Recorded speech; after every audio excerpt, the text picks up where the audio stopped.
तो चलिए जी हम कैश फ्लो के प्रैक्टिस क्वेश्चंस करते हैं। स्प्रिंग 18 का प्रैक्टिस क्वेश्चन है, नादिर लिमिटेड, 15 मार्क्स का आया हुआ है। जरा इसको हम देखते हैं क्या करना है और क्या नहीं करना। हमेशा रिक्वायरमेंट पहले पढ़ लेते हैं, रिक्वायरमेंट क्या है और किस तरह से बनाना है। कहता है जी, prepare statement of cash flow for the year ended 31 December 2017 in accordance with the IAS 7 using indirect method. आपने इनडायरेक्ट मेथड के जरिए ये कैश फ्लो बनाना है। तो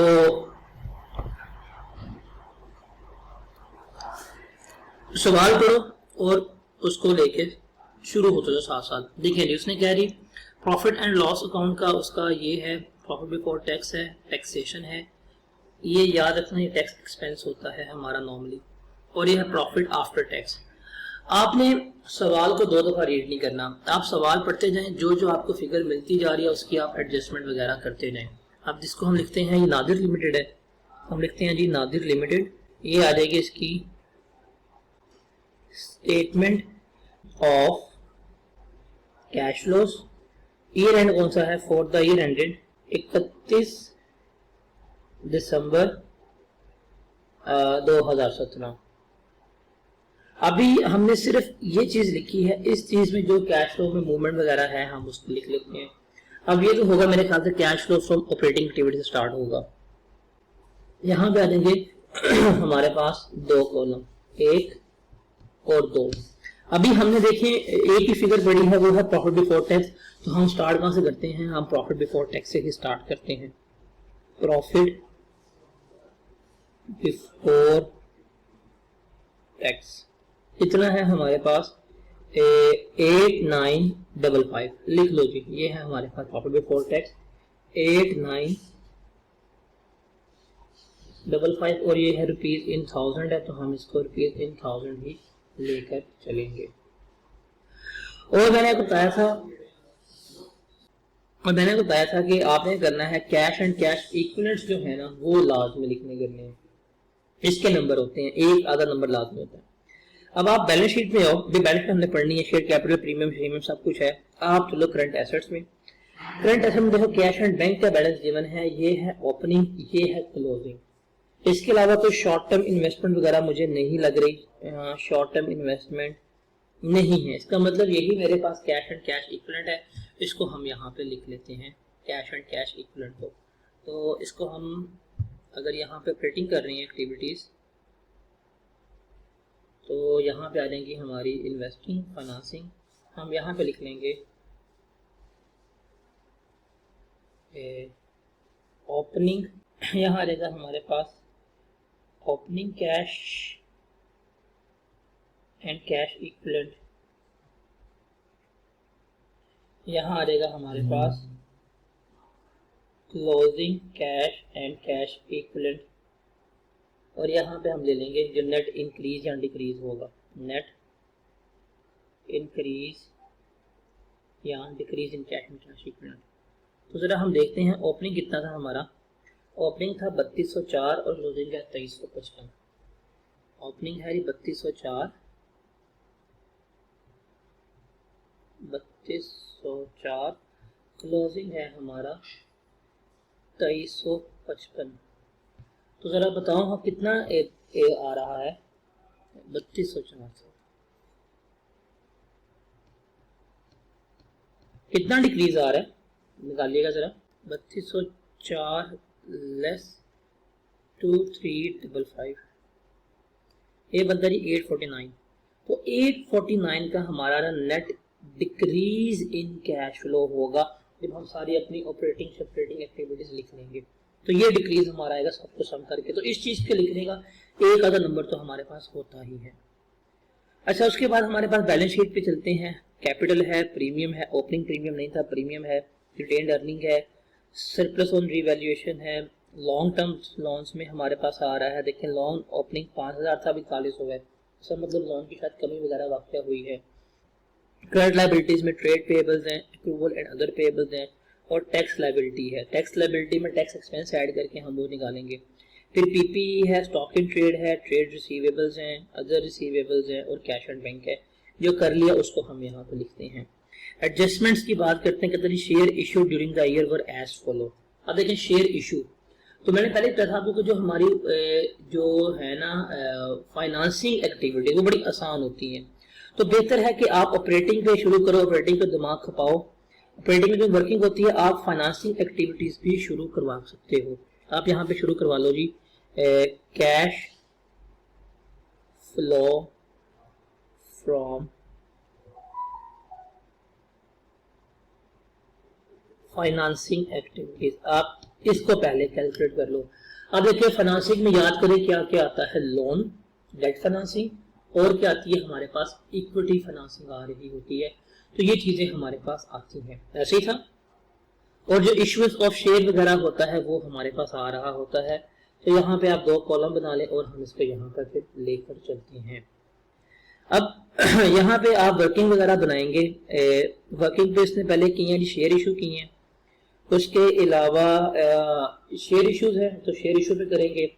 लोन की मेरे ख्याल से रिपेमेंट भी आ रही है, क्योंकि लोन की अमाउंट कम हुई है, वो ले लेंगे। और डिविडेंड वगैरह भी इसमें से हम निकालेंगे, क्योंकि यहाँ पे इसने कहा है कि बोनस शेयर्स वगैरह की बात हो रही है। तो डिविडेंड वगैरह भी यहाँ पर इसको हम देखें कि क्या है क्या नहीं है। तो वर्किंग बनाते हैं। सबसे पहले हम वर्किंग बनाएंगे रिटेन्ड अर्निंग की, बिकॉज हमने बात की थी कि रिटेन्ड अर्निंग का जो अकाउंट है वो बहुत ज्यादा इंपॉर्टेंट होता है। रिटेन्ड अर्निंग की वर्किंग शुरू करते हैं। हमारे पास रिटेन्ड अर्निंग का ओपनिंग बैलेंस है 12,440, 12,440 और क्लोजिंग बैलेंस उसने हमें गिवन किया है 13,450, 13,450। और पता है रिटेल अर्निंग में हमारा क्या आता है, हमेशा प्रॉफिट आफ्टर टैक्स आता है। तो यहाँ पे आ रहेगा जी हमारे पास प्रॉफिट आफ्टर टैक्स, ये है 6,010 का। और इसमें से हम देखते हैं इसमें क्या है, क्या कुछ आएगा। अब इसमें है बोनस शेयर। अब बोनस शेयर इशू किए जाएंगे और इसमें देखते हैं बोनस शेयर्स पे क्या आ रहा है क्या नहीं आ रहा। हम यहाँ पे अकाउंट बनाते हैं शेयर कैपिटल का और प्रीमियम का, हम एक इकट्ठा अकाउंट बना लेते हैं, बिकॉज दोनों के कंबाइंड अकाउंट बनाना ज़्यादा फेजिबल रहेगा। इंडिविजुअल अकाउंट बनाओगे तो मुश्किल रहेगा। तो हम यहाँ पे बनाते हैं जी शेयर कैपिटल और प्रीमियम का account, share capital plus premium का अकाउंट। ओपनिंग शेयर कैपिटल 10,000 है, प्रीमियम हमारे पास है ही नहीं, तो हम लिख लेंगे जी ओपनिंग शेयर कैपिटल हमारे पास 10,000 है, प्रीमियम हमारे पास है ही नहीं। क्लोजिंग शेयर कैपिटल की बात करें, क्लोजिंग शेयर कैपिटल हमारे पास 12,400 है और प्रीमियम कितना है 1,400। तो 12,400 जमा 1,400 कितना होगा, 13,400 और 800, 13,800 हमारा क्या बनेगा, क्लोजिंग बैलेंस बनेगा। अब इसने कहा है कि 10% शेयर आपने बोनस इश्यू किए मार्च 2017 में। तो 10% देखें, आपका तो है ओपनिंग बैलेंस 10,000 शेयर में, ठीक है। तो इसका आपने 10% इशू किया है तो कितना होगा 1,000। 1,000 आपने एज अ बोनस इशू किया है। और हमने पढ़ा था कि बोनस नॉर्मली क्या होता है, हमारी रिटेन्ड अर्निंग में से क्रेडिट हो रहा होता है। तो 10,000 1,000 हमारा बोनस शेयर्स ऐड होगा और ये बोनस शेयर्स हमारे कहाँ पे क्रेडिट हो रहे होंगे, रिटेन्ड अर्निंग में क्रेडिट हो रहे होंगे। इसकी हम एडजस्टमेंट करके आ चुके हैं। उसके अलावा तो मेरे ख्याल से और इसमें कोई नहीं है, प्रीमियम का इशू नहीं है। आप इस अकाउंट को क्लोज कर दो, आपको मिलेगा कि आपने राइट इशू कितने का किया है। तो 13,800 ये आ गया, 13,800 ये आ गया।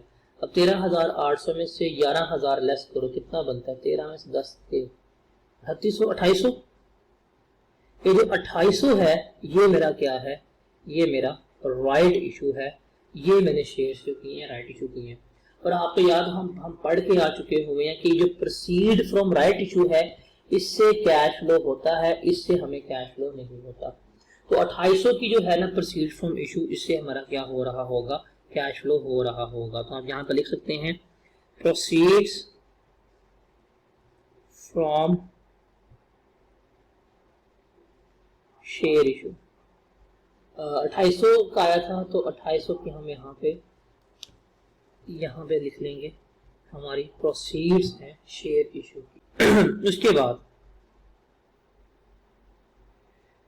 ये आ गया, इस अकाउंट को भी क्लोज करो और आपको मिलेगा कि कोई आपने डिविडेंड तो पे नहीं किया। इसे क्लोज करते हैं, 12,440 जमा 6,010, 18,450 बना, 18,450, 18,450, 18,450 में से 14,450 गया तो 4,000। ये जो 4,000 है ये हमारा क्या आएगा, डिविडेंड पेड आएगा। तो ये बैलेंस शीट फिगर आप इसको लिख सकते हैं। अब डिविडेंड पेड आप ऑपरेटिंग में ले जाएं, आप फाइनेंसिंग में ले जाएं, दोनों ट्रीटमेंट हमारे ठीक है, गलत नहीं होगा। तो आप यहाँ पे डिविडेंड पेड की अमाउंट लिख दो, कितनी है हमारी, 4,000 का हमने डिविडेंड पेड किया। तो ये है कैश आउटफ्लो। उसके बाद अगर मैं जाऊं यहाँ पे, तो यहाँ पे मुझे एक चीज वाज़ेह नजर आ रही है, लॉन्ग टर्म लोन में कमी हुई है। ओपनिंग 5,000 का था, क्लोजिंग 4100 का है, तो 900 से कमी हुई है। तो लोन की रीपेमेंट या बिकॉज लोन के सवाल में कोई ऐसा इंफॉर्मेशन गिवन नहीं है, तो यहाँ पे आ जाएगी रीपेमेंट ऑफ लोन, ये आ जाएगी 900 की। इसके अलावा कोई नहीं है। इसका सम करो, आपका मिल जाएगा नेट कैश इनफ्लो या आउटफ्लो। हम उसको लिख सकते हैं नेट कैश इनफ्लो या आउटफ्लो फ्रॉम ऑपरेटिंग एक्टिविटी। कितना बनता है, 2,250 लेस 4,000 लेस 900, 2,100 बनता है हमारा नेट आउटफ्लो फ्रॉम दिस। तो ये देखें, फाइनेंसिंग एक्टिविटी में कोई वर्किंग ऐसा इन्वॉल्व नहीं थी, इजी थी, उसमें से हमने क्या कर लिया, यहाँ पर कर लिया क्या है क्या नहीं है। अब आगे मूव करते हैं। आगे हम देखते हैं ये एडजस्टमेंट को उसको हम देखते हैं, और इसे हम जो दूसरी एक्टिविटी है इन्वेस्टिंग, हम इन्वेस्टिंग एक्टिविटी को साथ लेके चलते हैं। यहाँ पे हम ले लेते हैं cash loss from investing activities. वही दो कॉलम आप क्या देंगे। अब इन्वेस्टिंग में परचेज ऑफ पीपी है, सेल्स ऑफ पीपी है, सिर्फ यही है, इसके अलावा नॉर्मली हमारे पास नहीं होती। तो पीपी का अकाउंट देखते हैं। पीपी में देखें कि ओपनिंग बैलेंस 15,800 है, और जो क्लोजिंग बैलेंस है पीपी का वो कितना है हमारे पास, 21,400 है। हमने कहा ठीक है। एक और चीज गौर करें कि यहाँ पे एक्यूमुलेटेड डेप्रिसिएशन का अकाउंट नहीं बनाया गया। इसका मतलब डेप्रिसिएशन जो है वो नेट बुक वैल्यू पे लेके चल रहा है, तो हम नेट बुक वैल्यू पे ही इसको लेके चलेंगे। नंबर 1। नंबर 2, इसने कहा है कि during the year plant costing rupees, ये उसकी वैल्यू थी, ये उसकी बुक वैल्यू थी, इतने का हमने डिस्पोज किया, जिसमें से 18 लाख रुपया स्टिल हमारा क्या है, अभी रिसीवेबल है, जो हमने अभी तक रिसीव नहीं किया। तो ये पॉइंट, इसको जरा हम एडजस्ट करते हैं। हम अपना पीपी का यहाँ पे अकाउंट बना लेते हैं, ताकि हमें इस चीज़ की वर्किंग वगैरह फाइंड आउट हो जाए। अब पीपी का ओपनिंग बैलेंस है जी हमारे पास 15,800, क्लोजिंग बैलेंस है हमारे पास 21,400। ये जी हमारे पास दो बैलेंसेस इससे गिवन है।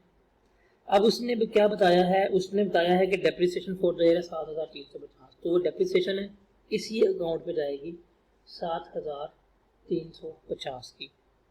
फिर इसने क्या, डिस्पोजल, जिसकी बुक वैल्यू 5200 थी, क्योंकि हमें पता है ये अकाउंट हमारा नेट बुक वैल्यू पे बन रहा है, तो हमारी बुक वैल्यू 5200 ही आएगी, कॉस्ट यहाँ पे नहीं आएगी।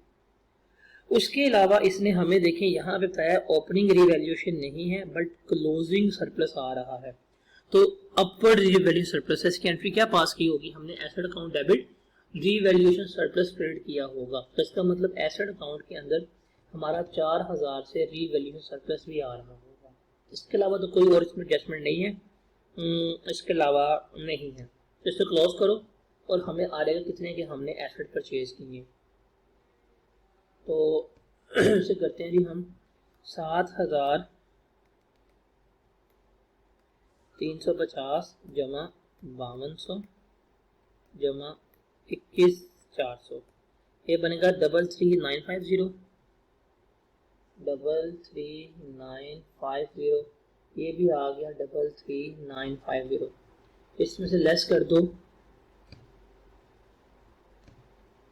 15,800 लेस 4,000, कितना बना रही, 11,800, 11,800 बनता है ना। 33,950 लेस 15,800 लेस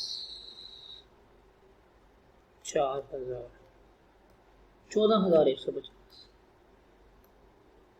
14,150 क्या है हमारी परचेजिंग है और ये हमारी बैलेंस शीट फिगर आ रही होगी। इसका हमारा क्या है, कैश आउटफ्लो रिकॉर्ड हुआ होगा परचेज ऑफ पीपी के नाम से। तो इसको हम यहाँ पे रिकॉर्ड कर लेते हैं, परचेज ऑफ पीपीई कितने से था, 14,150, से हमारा कैश आउटफ्लो यहाँ पे रिकॉर्ड होगा। दूसरा, अब हमने यहाँ पे जो सेल प्रोसीड्स हैं वो भी निकालनी है, क्योंकि इसने डिस्पोज किया है और डिस्पोजल की तो हमने सिर्फ सेल प्रोसीड्स लेनी होती हैं। अब देखिए इसने बताया है, इसने कहा है कि हमने 4800 की डिस्पोज की है, इसमें से 1800 अभी भी रिसीवेबल है, तो मुझे कितना कैश फ्लो हुआ होगा ये हमने सिर्फ देखना है। यहाँ पे देखें सेल प्रोसीड्स है हमारे पास इतनी 4800 की, 1800 हमें अभी भी रिसीवेबल है। इसका मतलब मुझे नेट कितना इनफ्लो हुआ, 3000 का मुझे नेट इनफ्लो हुआ। तो इसको अगर मैं सम कर लूँ तो मेरे पास आ रहेगा net cash flow from investing activity, net cash flow from investing activity negative 11,150 बनता है। ये मतलब ये भी आउटफ्लो है और फाइनेंसिंग का भी क्या आया था, हमारा आउटफ्लो आया था। यहां तक कोई किसी को मसला? अब देखिए हमारी ये वाली एडजस्टमेंट भी होगी, हमारी ये वाली एडजस्टमेंट भी होगी, यहाँ तक कोई मसला है किसी को? अब हम आते हैं जी ऑपरेटिंग एक्टिविटीज में, हमने शुरू की थी। अब इसमें एडजस्टमेंट्स करनी है हमने। एडजस्टमेंट में सबसे पहले आ जाएगी डेप्रिसिएशन।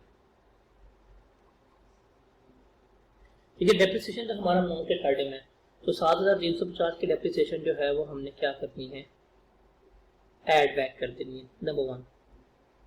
अब दूसरा इसमें देखते हैं कि हमारे पास और कौन कौन चीज़ें हैं जो इसमें ऐड होने वाली हैं।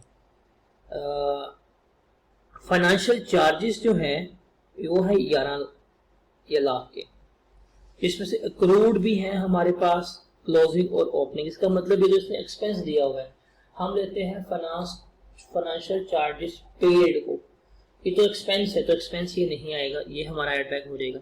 फाइनेंशियल चार्जेस कितने हैं, ये 1100 के, तो ये हम ऐड बैक करेंगे। उसके अलावा और इसमें क्या चीज ऐड बैक होगी, डेप्रिसिएशन होगी, फाइनेंशियल चार्जेस होंगे, हाँ लॉस ऑन डिस्पोजल 4800 का बेचा है, 5200 की बुक वैल्यू थी, इसने लॉस रिकॉर्ड किया हुआ था, तो लॉस ऑन डिस्पोजल इसमें ऐड बैक होगा। इतना 4800 का इसने बेचा है, 5200 बुक वैल्यू थी, तो कितना बनता है 400 का, 400 का लॉस ऑन डिस्पोजल है, वो भी ऐड बैक होगा। और इसके अलावा शेयर्स कैपिटल प्रोविजन, जो प्रोविजंस है उसको भी तो लेके चलना है हमने। अब देखिए जब इसने प्रोविजन बताई है कि हम डाउटफुल डेट्स की प्रोविजन मेंटेन करते हैं, तो इसने लाजमी for the year provision less की होगी, तो जो इसने for the year provision calculate की है हम भी वो कैलकुलेट करवा लेते हैं, उसमें कौन सा मसला है। अब देखिए आपके ओपनिंग डेटर कितने हैं, 446 446 है जी, ओपनिंग डेटर है हमारे 446। ये है नेट डेटर, ये है हमारे पास नेट डेटर, इसका मतलब ये प्रोविजन लेस होने के बाद है। ये 95% को शो कर रहे हैं, तो 95 पर डिवाइड करो, 5 से मल्टीप्लाई करो, आपको ओपनिंग प्रोविजन मिल जाएगी। कितनी बनती है जरा बताइएगा, 446 डिवाइडेड बाय 0.95 मल्टीप्लाई बाय 0.05, 234। ये 234 ओपनिंग प्रोविजन रिकॉर्ड की थी हमने, और क्लोजिंग कितनी प्रोविजन है हमारी 6840 360, तो इसे आप क्लोज करो 360।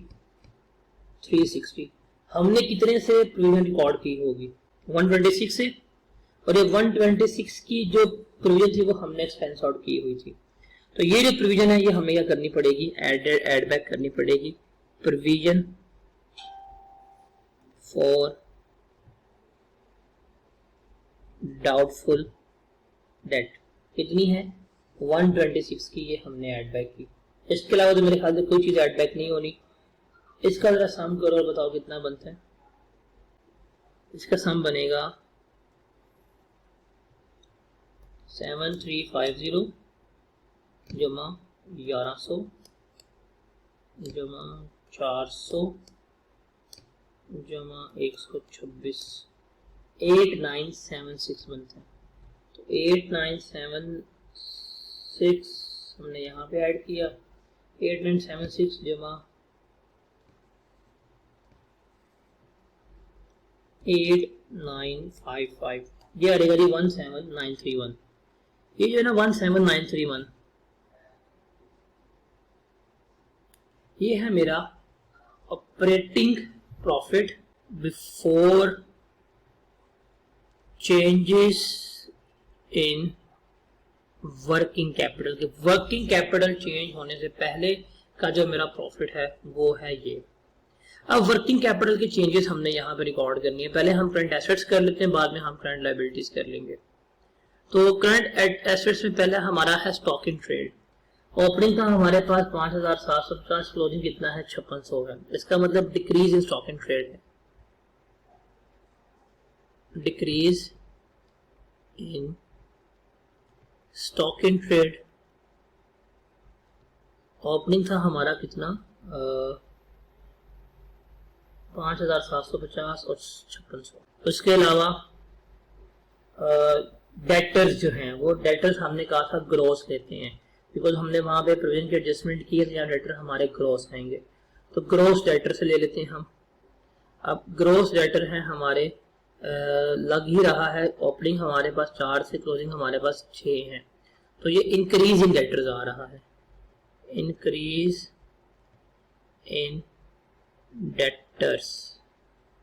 क्लोजिंग है जी हमारे पास 6840, इसको डिवाइड करोगे 0.95 से आपको ग्रॉस मिल जाएंगे। इसमें से लेस करने हैं आपने 4446, इसको डिवाइड करो 0.95 पे, आंसर आ जाएगा 100%। वो हमें जल्दी के पता कितना हमारा इंक्रीज है और कितना हमारा डिक्रीज है। उसके अलावा हमारे पास हैं जी अदर रिसीवेबल। ओपनिंग हमारे पास 800 थे और क्लोजिंग है हमारे पास 2385। अदर रिसीवेबल्स, अब 2385 है हमारे पास क्लोजिंग, लेकिन इसमें से 1800 उसका शामिल है जो हमने अभी तक रिसीव नहीं किया, तो वो उसमें से लेस कर दो, बिकॉज वो जो एसेट्स के पैसे रिसीव नहीं हुए उसका हमने जो आउटफ्लो है वो रिकॉर्ड कर लिया हुआ है। और ओपनिंग कितने थे हमारे पास, ओपनिंग हमारे पास थे 800, तो इसमें जरा बताओ कितना इंक्रीज एंड डिक्रीज आ रहा है। तो ये हमारे पास और आ जाएगा इंक्रीज एंड डिक्रीज। फिर लाइबिलिटीज की बात करें, ओपनिंग लाइबिलिटी 1400 थी, क्लोजिंग लाइबिलिटी हमारी 1900 की हो गई है, तो इंक्रीज इन ट्रेड पेबल्स आ रहे हैं, increase in trade payables. Closing थे हमारे पास हो गया 1900 और 1400, तो लेस कर लो इसको, 1900 लेस 1400। और उसके बाद डिक्री अदर पेबल्स हमारे पास कौन से हैं, एक्रूवल एंड अदर पेबल्स में है, उसमें हमें बताया है कि 680 क्लोजिंग है और 660 क्या है ओपनिंग है। लेकिन इस अदर पेबल्स में से याद रखो ये फाइनेंशियल चार्जेस के शामिल है, तो हमें फाइनेंशियल चार्जेस लेस करने पड़ेंगे। तो 680 लेस 112 करेंगे और 660 लेस 48 करेंगे, तो हमारे पास आ जाएगा other payables. Other payables 680 less 112 और 660 लेस 48। इन सब को हम कंपेयर करते हैं और बताते हैं हमारा इंक्रीज आ रहा है या डिक्रीज आ रहा है, उसको हम उसके मुताबिक फिर इनकॉर्पोरेट करते हैं। तो बताओ जी decrease in stock in trade कितना आएगा हमारा,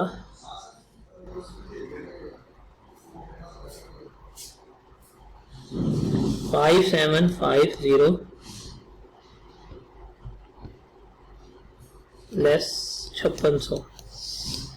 150 का हमारा स्टॉक इन ट्रेड में डिक्रीज है, तो डिक्रीज इन डेटर क्या होते हैं, डिक्रीज इन एसेट्स क्या है, हमारा इनफ्लो है।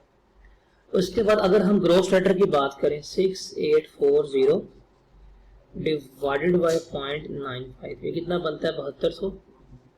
7200 के मेरे बनते हैं ग्रॉस डेटर क्लोजिंग, और 4446 डिवाइडेड बाय 0.95 ये बनता है 4680। ये है जी मेरे पास ओपनिंग। तो देखें ओपनिंग कम है, क्लोजिंग मेरे पास क्या है ज्यादा है, तो कितने से डेटर्स में इंक्रीज आया है 2520 का। तो इंक्रीज इन एसेट्स क्या होता है, लेस होता है 2520 में यहाँ पे लेस करवा दूंगा। तो अदर रिसीवेबल्स की बात करें तो 2350 लेस 1800 ये बनता है 5500। ओपनिंग 800 था और क्लोजिंग 550 है, तो इसमें से लेस कर लो, डिक्रीज हुआ है तो 250 रुपये से हमारा क्या आ रहा है, इंक्रीज आ रहा है 2385 है। 2385 लेस 1800, ये इसमें से लेस किया आपने 800। 215 का डिक्रीज है तो ये हमारा क्या होगा, इनफ्लो होगा बिकॉज एसेट्स है। तो इसके बाद लाइबिलिटी में हमारा इंक्रीज आ रहा है, तो इंक्रीज इन लाइबिलिटी हमारी क्या होती है, ऐड होती है। 1900 में से लेस करना है हमने, कितना था 1400, तो ये आ जाएगा 500 का इंक्रीज।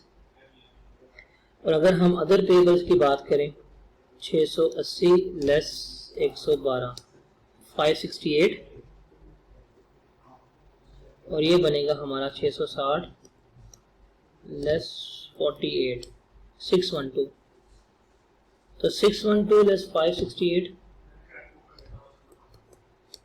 44, ये डिक्रीज इन लाइबिलिटी है तो हम यहाँ पे लेस कर देंगे।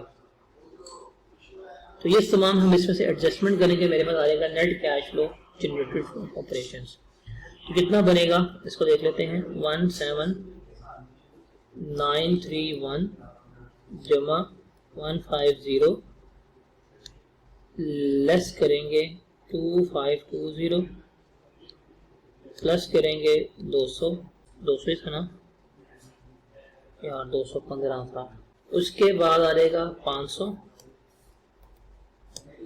और लेस होगा 44, तो ये बनेगा जी हमारा 16232, जो इसमें आ जाएगा net cash generated from operation 16232। से हम क्या देंगे, कैश जनरेटेड फ्रॉम ऑपरेशंस। अब इसमें से हमने लेस करना है इंटरेस्ट पेड, और हमने लेस करना है टैक्स पेड। डिविडेंड पेड भी आता है बट वो हमने वहां पे लेस करवा लिया, इसलिए हमें यहाँ पे करने की जरूरत नहीं है। तो पहले हम टैक्स पेड की, मुझे वर्किंग आसान लग रही है, हम उसको ले लेते हैं। हमारे पास वर्किंग आते हैं, ओपनिंग लाइबिलिटी ये है, क्लोजिंग 650 है।